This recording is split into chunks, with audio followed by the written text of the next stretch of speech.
right now in Jefferson County. Fire crews are on the scene of a mobile home park assisting residents out of their homes before the water reaches them. The concern stems from the rising water level of the Big River. News 4's Paige Hulsey is live in Cedar Hill this morning. Paige, what's the latest out there? Well, just take a look behind me. You can see firefighters, police officers, deputies are in this subdivision. They're going door to door, knocking on each home, letting people know about the rising water and really encouraging them to leave. Just a couple of minutes ago, I spoke with a family of 5 who had 3 dogs who were brought out of the subdivision by boat. They said there was just about 2 feet until that water was inside their home, so they wanted to get out before it was too late. Now, of course, they're just worried about what it'll be like when they get back home.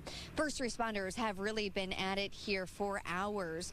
This is video from a rescue in Indian Arrow Valley area. I talked with a Cedar Hill assistant fire chief a couple minutes ago.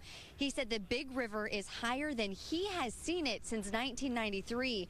And he is worried it won't crest for a few hours, so he is encouraging families to leave now before it's too late. If you see water come to your house, I know this water's going to go downstream to High Ridge area, to Eureka and Valley Park and all that. If water's coming to your house, get out early. Don't let the first responders have to come and get you.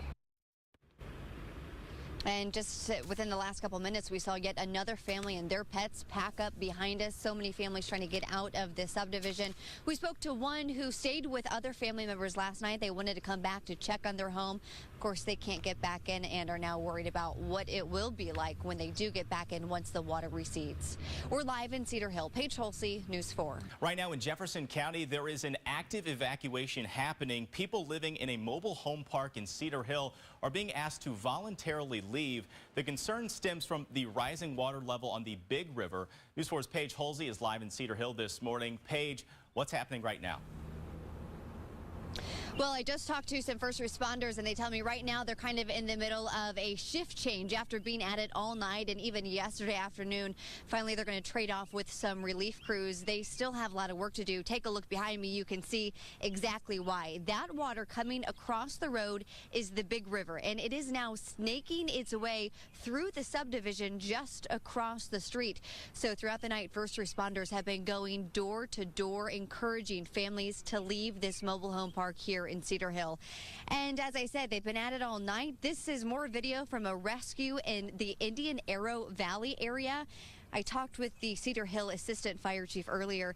He said the Big River is higher than he's seen since the 1990s. And he's worried it's not going to crest for another few hours. So he's still encouraging families to leave now before it is too late. This morning, I talked with one of those families, a family of 5 with 3 dogs who was evacuated by boat. All my stuff, I mean, like all the stuff in my shed, my garage is ruined, definitely. Hundreds of dollars worth of stuff gone. Never seen it this bad before, that's for sure. And tragically, there has been one fatality reported in this area in Jefferson County. A 79-year-old man drowned. We're in Cedar Hill. Paige Hulsey, News 4. Throughout the morning in Jefferson County, fire officials have been asking residents in a Cedar Hill mobile home park to evacuate. News 4's Paige Hulsey is live in Cedar Hill this morning. Paige, what's happening right now? Well, right now, Emily, they are bringing in another boat. Another family has asked for help evacuating from this neighborhood. Just a couple minutes ago, I talked with the assistant fire chief of Cedar Hill. He said they had done all they could do to try and encourage everyone to leave. Some, though, were just refusing. But as you see, another family has decided it's time to go. These crews have really been at it throughout the night, going door to door, warning families about the rising water. I talked to a family of 5 who was brought out with their 3 dogs by boat. They said the water was about 2 feet from coming in their house, and they were applauding these rescue teams.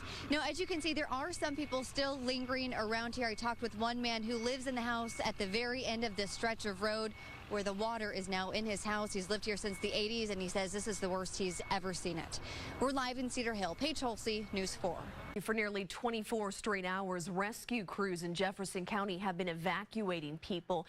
One of the hardest hit areas is a neighborhood in Cedar Hill. News 4's Paige Hulsey has been there throughout the morning. She joins us live this afternoon with the latest. Paige? Well, it's the big river that is the big concern here. Take a look behind me. You can see it is over the road and snaking its way through this neighborhood.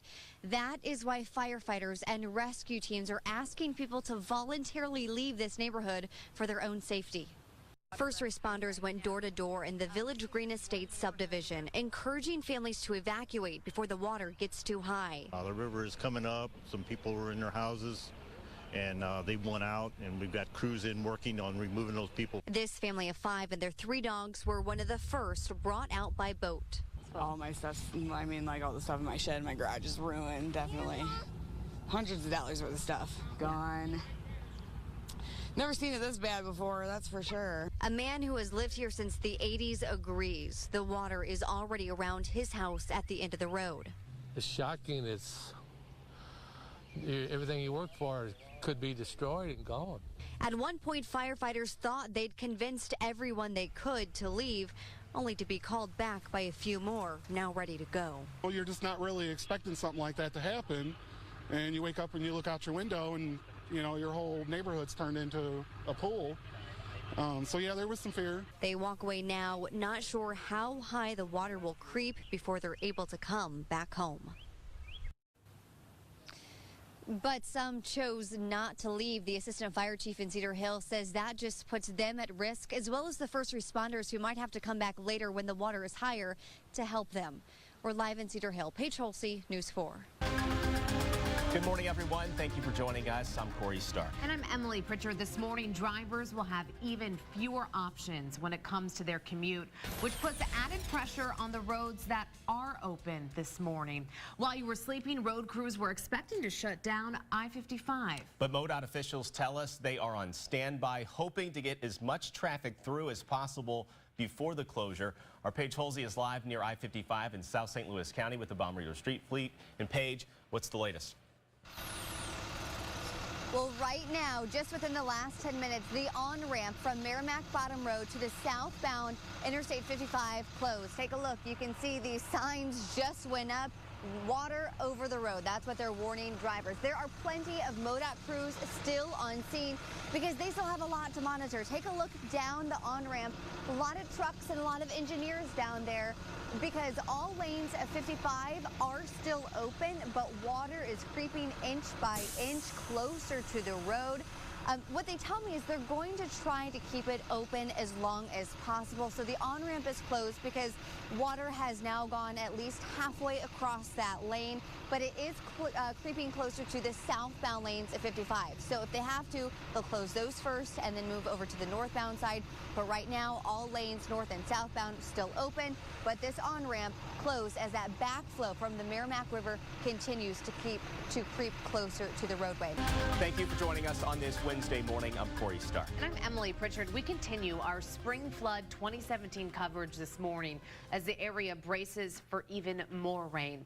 News 4 has crews scattered throughout our area. Our Mugo Odigwe is live in Eureka, where residents are hoping their sandbagging efforts are enough to keep that water out. But we start with Paige Hulsey live in South St. Louis County with the Bommarito Street Fleet, where road crews are monitoring Interstate 55 very closely. Paige, what's it look like right now? Well, right now we are in a bit of a holding pattern. So 55 is open. Both lanes are getting through, but the ramp from Merrimack Bottom Road onto the southbound lanes is closed. Take a look for yourself. You can see a lot of crews still down there monitoring the water levels. One engineer told me they're seeing the water rise about 4 inches each hour. I want to take you down onto that ramp where they're working. We were down there earlier, and you could see they had marked the road with this pink line, and the water crossed it just after 4:30, and it continues to move across. So that is when they closed the ramp, when it crossed the pink line. Now, I want to clarify, water's not threatening to come up from under the bridge between Jefferson County and St. Louis County. The issue here is the backflow. That's what is creeping up on this ramp on the southbound side. And then there's another different backup on the northbound side, but it is not quite as high just yet. Now, there is one other issue here. The grade on the lanes on the highway is only about a 2-degree grade. So once that water crosses the white line from the shoulder, it will move across the lanes pretty quickly. And we see crews down there right now. That is exactly what they are monitoring to see how close it is to the southbound lanes of Interstate 55. But to clarify, for now, 55 is open. But we begin this morning with Paige Hulsey, live with the Bommarito Street Fleet along the Jefferson County border. That's where MoDOT is monitoring Interstate 55. Paige, how's it looking out there right now? Well, you guys can see right now crews are still on scene watching these water levels very closely. I want to get an update directly from MoDOT right now. Tom Blair joins us. So, Tom, what's the outlook for Interstate 55 at this point? Well, it's inch by inch. We're watching it. We're probably within 30 minutes or less. It's pretty much imminent that we will be closing southbound Interstate 55 from Butler Hill to 141. Again, it's imminent. We're within 30 minutes or less of closing southbound 55 from Butler Hill to 141. Northbound 55, it's a few inches behind. We're hoping we can keep it open until to get most of the morning rush hour through, but it's not a given. I'm pretty confident northbound 55 will close before 9 a.m. this morning, and that'll be from 141 on the southern end. Any idea how long we can expect the roads to stay closed? Yeah, Interstate 55, I would plan on this week. There's hope that we could get it open on Friday, but today's Wednesday, so I would plan on the week. So decide which side you want to be on. As far as the parallel routes, like Jeffco, Lee May, that's the same road, both sides of the river. Right now it's inch by inch. We still have a hope. There's a hope that it will just stay on the shoulders and stuff on that section. There's some railroad bridges, a lot that goes on in this area as it merges with the Mississippi River. So Jeffco and Telegraph are still both questionable as to whether they'll close, when they'll close. So we'll have to keep you guys up to date as the day and the next day or 24 hours unfold. Now, there were some overnight closures that will really limit where people living in the Fenton area and how they can get in and out. Absolutely. Overnight, a lot of our predictions unfortunately came true. 21 at the Merrimack River did close. Specifically, for those that are traveling northbound 21, it is closed at Route M. You will have to exit 21 at Route M. For local traffic, you will be able to have access to Old 21 to get to your homes and businesses. Again, 21 is closed at Route M in the northbound direction. Also, 141 at Romaine Creek did close overnight. So 141, you cannot connect all the way down to I-55 or all the way up to 44. It is closed at Romaine Creek also. What that means to all of our residents and businesses, including St. Clair Hospital in Fenton, Missouri, your only way out is Bowles Avenue. So Bowles Avenue to 44 to 270, that is your way out for the next few days. Tom, thank you so much for your time. The big news here is that the southbound lanes of Interstate 55 are expected to close within the next 30 minutes. So if you haven't left your house yet, plan accordingly. Now we want to send it out to our Mugo Odigwe, who has been monitoring all issues in Eureka. Mugo, what are you seeing now? This morning. Thanks for joining us on this Wednesday morning. I'm Corey Starr. And I'm Emily Pritchard. Right now, we continue our Spring Flood 2017 coverage. News 4 has crews scattered throughout our area. Our Mugo Odigwe is out in Eureka, where residents are hoping their sandbagging efforts are enough to keep that water out. But we start this morning with Paige Hulsey, live in South St. Louis County with the Bommarito Street Fleet, where road crews are monitoring rising waters at Interstate 55. And Paige, what does it look like out there right now? Any idea when the interstate will actually close? Well, that is likely going to come within minutes. I just got an update from MoDOT officials within the last 30 minutes, and they say a section of southbound 55 will close any minute now between Butler Hill and 141. Take a look behind me. You can see crews are still monitoring the water as it creeps closer to the roadway. They're trying to keep this open as long as they can to let traffic through, but any minute now they'll have to decide to shut it down. Also, the northbound lanes will also soon close. But MoDOT officials say the water level on that side is about 2 inches behind the south side, so the northbound lanes are expected to close around 9 a.m. Now, all night, MoDOT crews have been here on scene monitoring the water level. They shut down the ramp from Merrimack Bottom Road to southbound lanes around 5 this morning. As I said, they tried to hold off as long as they could to let this traffic through, because this is a main artery between Jefferson County and St. Louis County. But now, southbound 55 will close at any minute. I asked MoDOT officials how long they expect these closures to last. Interstate 55, I would plan on this week. There's hope that we could get it open on Friday, but today's Wednesday, so I would plan on the week. So decide which side you want to be on. Now, I can attest to this. MoDOT crews are taking these closures very seriously. They're trying to let as much traffic through as long as they can. So they say when they put up these barricades like you're seeing right here, they mean it. Stay out. They say once one person gets through, that just opens up the floodgates, bad pun there, for others to follow, and that could put the others in danger as well as the rescue crews who might have to come and help them out. For now, 55 still open, but as I've been saying, any minute we'll see this section of the southbound lanes close. Our coverage continues this morning now in Arnold. Overnight, the Merrimack River crested and the water slowly began going down, and that's where we find our Paige Hulsey this morning. And Paige, what does it look like in Arnold right now? Right now it's very windy and also rainy, and as the sun starts to come up, as it gets lighter, we can see just how much further this water needs to go. Take a look behind me. This area is supposed to be the Arnold City Park. It is completely submerged in water. I want to show you one more thing across the street where there is normally a football field, but take a look. It is just a pond, the water nearly up to the goalpost across the street here in Arnold. Now, overnight, we did start to see some progress. MoDOT workers came out to pick up all these cones along Jeffco Boulevard, opening all of the southbound lanes. One was closed at the Merrimack River as water crept up over it. Now you can see the weather was not making their job easy overnight. That rain and wind have made it a little difficult to assess the situation. And right down the road at First Baptist Church in Arnold, we stopped by where the Red Cross had set up an emergency shelter. Overnight, we only saw one person sleeping there, but at least that resource is available for people who need it, because we're not out of the woods yet as these water levels remain high and more rain continues to fall. We're live in Arnold. Paige Hulsey, News 4. Today, the city of Eureka is buzzing with volunteers helping in the cleanup efforts. News 4's Paige Hulsey caught up with them hard at work and has this story. After days of flooding and devastation, smiles might be the last thing you'd expect to see. It's been a success, so this is our way of celebrating the success. Lines of volunteers are winding between homes in this Eureka subdivision, helping clear out the piles of sandbags that saved so many homes. Very dirty. We like the ones that the kids film. Hard work they're happy to do. This was the best way to spend my day off. The piles of sand will be hauled away. Anything that's been touched by the floodwaters has to be remediated, so we've got a pile for those, and anything that didn't touch the floodwaters, that can be a clean sandbag pile. But the community spirit that makes up this town is now rooted even deeper than before. It's kind of overwhelming to see how many people do come out in a situation like this. And more support is needed while city workers tackle Old Downtown, scooping buckets full of sandbags and hauling them away in trucks. Other homes and businesses scattered about town will still have days of cleanup ahead. Fresh legs, fresh arms, fresh bodies really does help. In Eureka, I'm Paige Hulsey for News 4.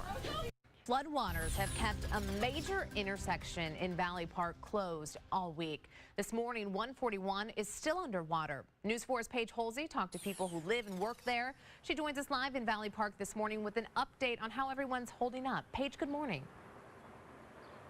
Good morning, Emily. Right now you can see just a line of debris here in the grass that shows how high this water was earlier in the week. And behind me you can see the intersection of 141 under Interstate 44 still underwater. I talked to MoDOT this morning and they said even if this water recedes, 141 here will not reopen today because it still has to be cleaned and inspected before cars can drive through. So their goal of reopening it tomorrow still stands. Really all week it has been a wait and see game for people who live and work in this area as floodwaters crept higher and higher in Valley Park. So many of you know at one point they shut down Interstate 44 and 141 running underneath it never really stood a chance. For people who live and work in this area, it was a trying week. Some businesses shut down. Other people had to plan their route full of detours just to get to work. And this morning, people I talked to are ready to get back to the way things used to be. I can't wait for it to get back to normal. I'm looking forward to it. When do you think that'll be? Hopefully within the next day or so. That we'd be busy and all of our regular customers come back and we'll be back to normal. Bob Evans is open. They opened yesterday after being closed quite a few days because of the floodwater, but the parking lot here very quiet. A couple workers said it's hard for customers to get in and out with so many roads closed, and across the road, Steak and Shake still closed after those floodwaters made their way in. We're live in Valley Park. Paige Hulsey, News 4.